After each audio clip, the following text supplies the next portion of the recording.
So you're getting ready to go on stage and give that big presentation that you've been dreading for weeks. Right now, I bet I know what you're feeling.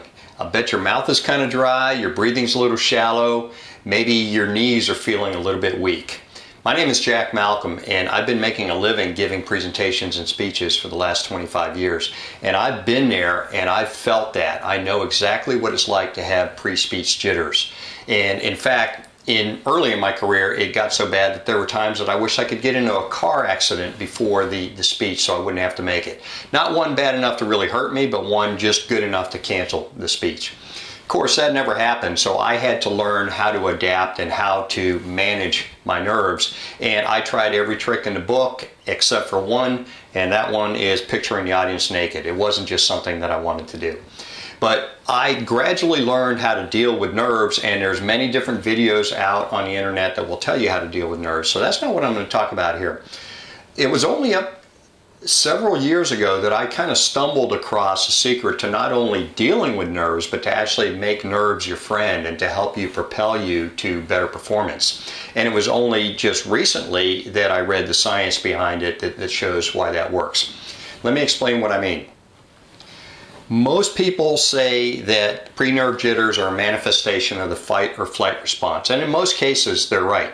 Fight or flight is a condition or a reaction in our bodies and our minds that has evolved over eons to protect us in times of danger. And it does a sensible thing. When your brain perceives a threat, what it does is it floods your body with hormones and prepares you for that threat. One of the things it does, unfortunately, for a presenter is it constricts your blood vessels, especially around your heart, so that you don't lose any blood in case somebody stabs you or bites you or something like that. And what it does is also narrows your focus and focuses you on the negative. So that's not going to help you too much when you're giving a presentation. But fortunately, there's actually, fight or flight is not the only response that you can have in times of a threat or a challenge. There's actually three things that can happen, and fight or flight is only the first one of those. These three things I learned about in a book by Kelly McGonigal, who is a psychologist at Stanford University, and she wrote a great book called The Upside of Stress. And by the way, I strongly recommend that book, not only for pre-speech jitters, but for dealing with stress in your life in general. It's a great book, so pick it up and buy a copy. Now, McGonigal says that besides the fight or flight response, we can have the challenge response or the tend and befriend response.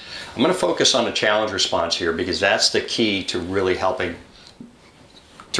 make nerves your friend.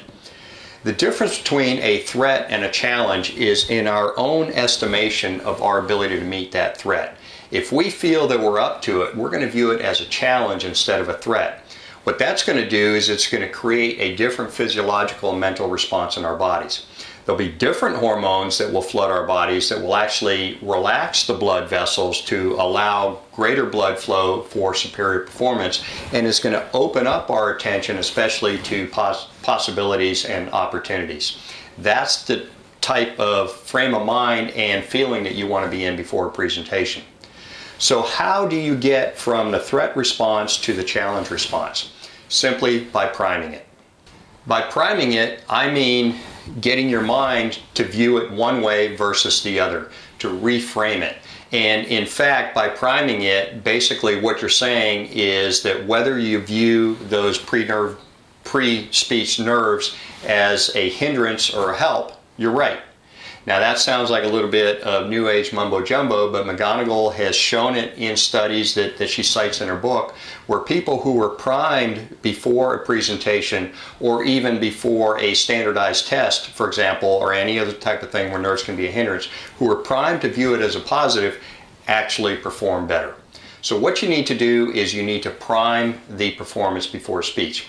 Two ways to do that. One is, first of all, realize that you are capable of meeting the challenge. It's not a threat because you've prepared. You are the expert in that room. You're there for a reason because you know more about that topic than anybody else in that room. So if you go in with that mindset, and then the second thing is when you start feeling the nerves, don't try to fight them, don't try to manage them, don't try to bring them down. Actually embrace them and see them for what they are, a way to help you rise to the challenge. If you can reframe the threat response into a challenge response, your presentations will be stronger, more confident, and better perceived by everybody else.